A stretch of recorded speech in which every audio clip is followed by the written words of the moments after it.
Asalto en la noche.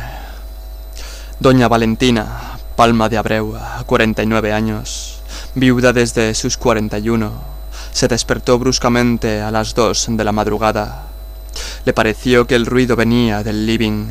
Sin encender la luz y así como estaba, en camisón, dejó la cama y caminó con pasos afelpados hacia el ambiente mayor del confortable piso.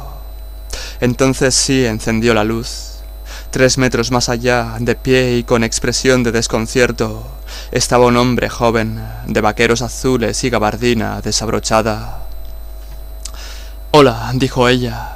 Debido tal vez a la brevedad del saludo, logró no tartamudear. «Usted perdone», dijo el intruso. «Me habían informado que usted estaba de viaje. Pensé que no había nadie». «Ah, ¿ya qué se debe la visita?» «Tenía la intención de llevarme algunas cositas». «¿Cómo pudo entrar?» «Por la cocina. No tuve que forzar la cerradura. En estas lides soy bastante habilidoso». «¿Puedo saber si está armado?» «No me ofenda, siempre averiguo antes de llevar a cabo una operación. Esta vez no me informé bien, lo reconozco, pero solo dedico a operar cuando estoy seguro de que no voy a encontrar a nadie. Y si es así, ¿para qué necesito armas? ¿Y qué cositas le habrían interesado? Me imagino que sabrá que a esta hora intempestiva no es fácil largarse con un televisor de 22 pulgadas, o un horno microondas, o una porcelana de Lladró. ¿Tiene todo eso? Enhorabuena. Pero en estas excursiones de medianoche no me dedico a mercaderías de difícil transporte. Prefiero joyas, dinero en efectivo, si es posible dólares, o en todo caso marcos. Alguna antigüedad más bien chiquita, que quepa en un bolsillo de la gabardina. Cosas así, rendidoras, de buen gusto, de escaso riesgo, fáciles de convertir en vil metal. ¿Desde cuándo se dedica a una profesión tan lucrativa y con tanto futuro? 2 años y 4 meses. ¡Qué precisión! Lo que pasa es que mi primer procedimiento lo efectué al día siguiente de mi cumpleaños, número 34. ¿Y qué lo impulsó a tomar este rumbo? Mire, señora, yo soy casi arquitecto. En realidad me faltan 3 materias y la carpeta final. Pero me estaba muriendo de hambre. Tal vez usted no sepa que aquí el trabajo escasea. Por otra parte, no tengo padres ni tíos que me financien la vida, ni siquiera padrino. Como dicen en España, estoy más solo que la una. Y ya lo ve, desde que emprendí mis excursiones nocturnas, al menos sobrevivo y hasta ahorro. Cuando tenga lo suficiente, creo que me compraré un taxi. Sé de otros 2 casi arquitectos y un casi ingeniero que se decidieron por el taxi y les va bien. ¿Y en ese caso abandonaría estas gangas clandestinas? No lo creo. El taxi sería solo un complemento. Doña Valentina, viuda de Abreu, entendió que era el momento de sonreír y sonrió. ¿Qué le parece si dejamos para más tarde la elección de las cositas que compondrán su amable pillaje de esta noche, y ahora nos tomamos un trago? Al hombre le llevó unos minutos acostumbrarse a esta nueva sorpresa, pero al final insistió. «Está bien, veo que usted asume con serenidad las situaciones inesperadas». ¿Qué quería? ¿Que me pusiera a temblar? De ninguna manera, es mucho mejor así. La dueña de casa se dirigió al barcito de caoba y extrajo 2 vasos. ¿Qué whisky prefiere? ¿Escocés, irlandés o americano? Irlandés, por supuesto. Yo también. ¿Con o sin hielo? Una vez servidas las exactas medidas en los largos vasos de cristal azulado, posiblemente de Bohemia, el intruso levantó el suyo. «Brindemos, señora». ¿Por qué o por quién? Por la comprensión de la alta burguesía nacional. Salud. Y también por la frustración arquitectónica. Cuando iban por la segunda copa, doña Valentina midió al hombre con una mirada que tenía un poco de cálculo y otro poco de seducción. Pensó además que era el momento de recuperar su sonrisa, y la recuperó. «Ahora dígame una cosa, en su botín de esta noche, ¿No le interesaría incluir mi camisón? ¿Su camisón? Sí, le advierto que bajo el camisón no tengo nada. Tiene autorización para quitármelo. Pero, ¿acaso este es un cuerpo demasiado viejo para usted? No, señora, le confieso que usted luce muy bien. ¿Quiere decir muy bien para mis años? Muy bien, sencillamente. Hace 8 años que quedé viuda y desde entonces no me he acostado con nadie. ¿Qué opina de esa abstinencia, mi asaltante particular?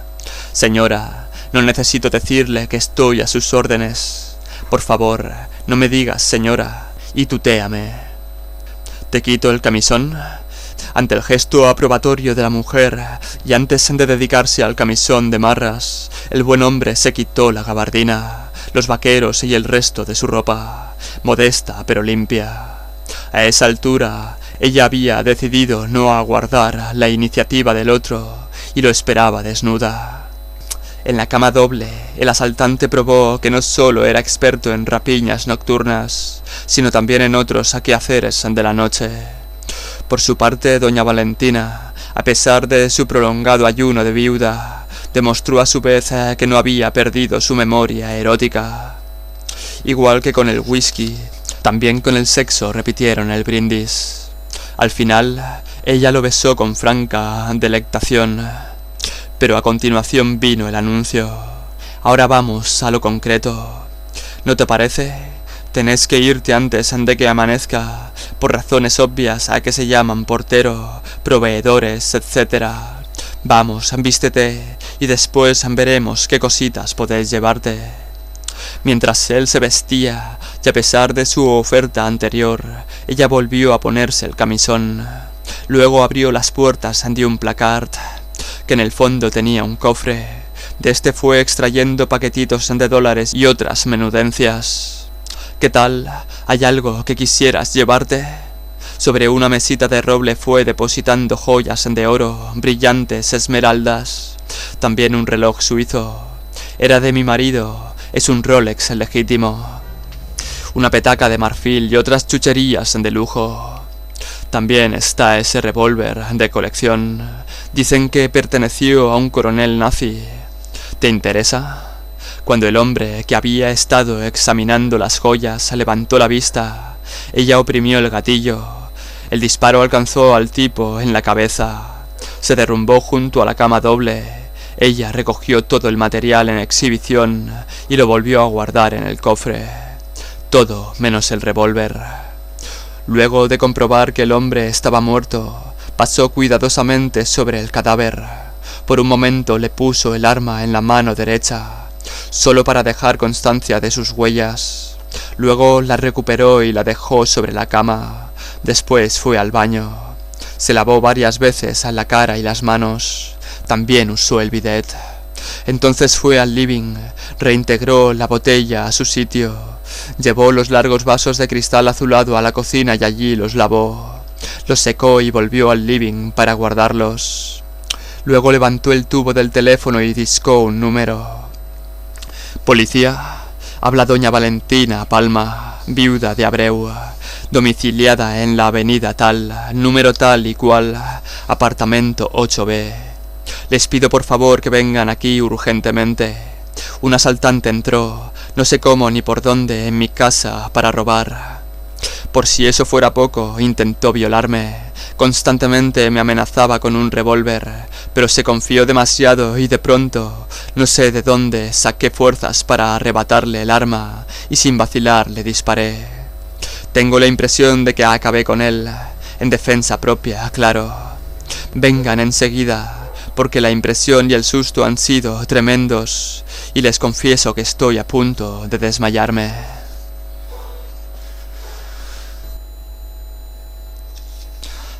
Viejo tupí.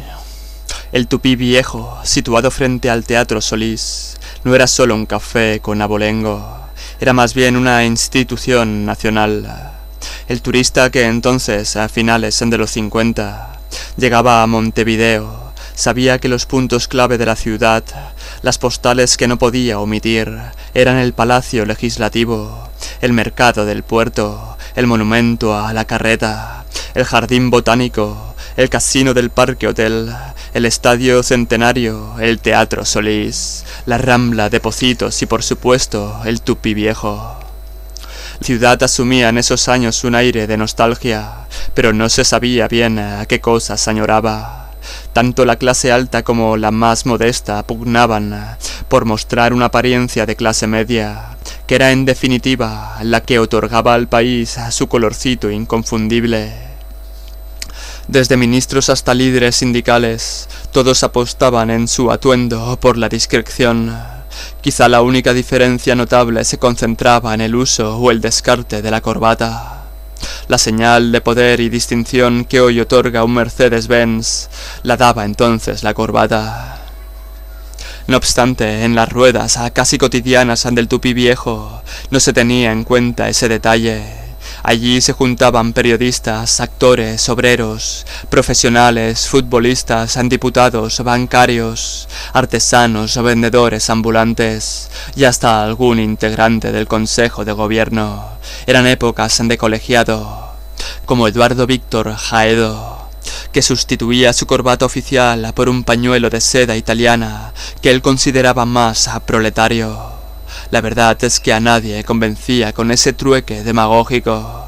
Todos sabían que don Eduardo Víctor era un farsante, pero un farsante simpático y sin soberbia, que se reía un poco de todos y también de sí mismo. Así que cuando aparecía, haciendo chirriar con su gravosa humanidad las tablitas, de añejo roble pero flojas, del viejo parquet, siempre le hacían un sitio en las animadas polémicas, a las que él llenaba de colorido. Hasta Biancamano, el camarero que era una suerte de prócer del Tupí Viejo, solía mirarlo con extraña devoción. Otro concurrente casi diario era un experimentado homosexual, el Recio, que normalmente ocupaba una mesa solitaria junto a uno de los ventanales.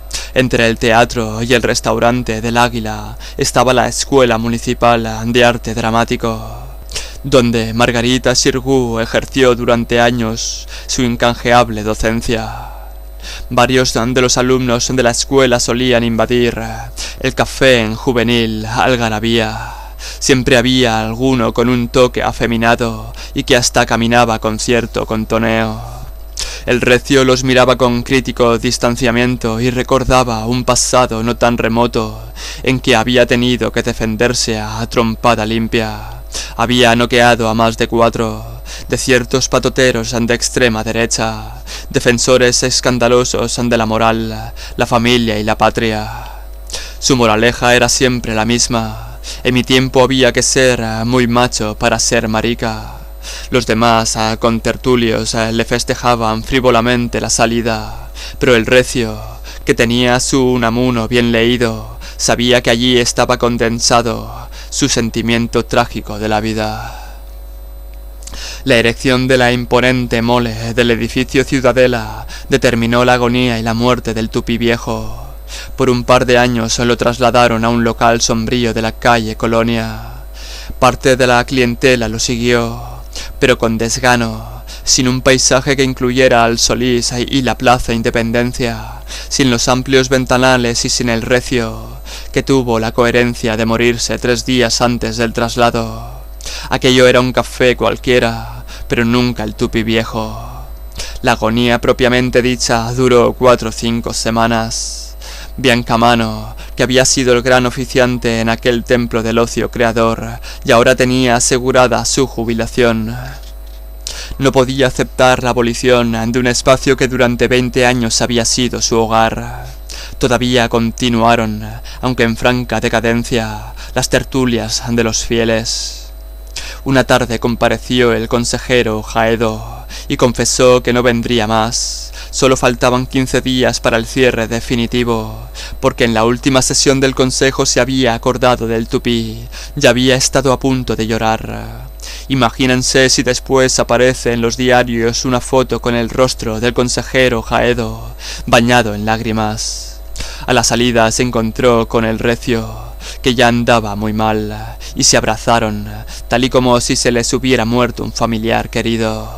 Además empezó a notarse un extraño desajuste en las ruedas de siempre. Ahora los obreros hablaban de teatro, los periodistas de artesanía, los actores de fútbol, los abogados de crucigramas, los vendedores ambulantes de política, como si cada uno quisiera escaparse de su realidad inmediata. El último día solo quedaba Biancamano, con la mirada fija en la inmensa plaza que iba a perder para siempre.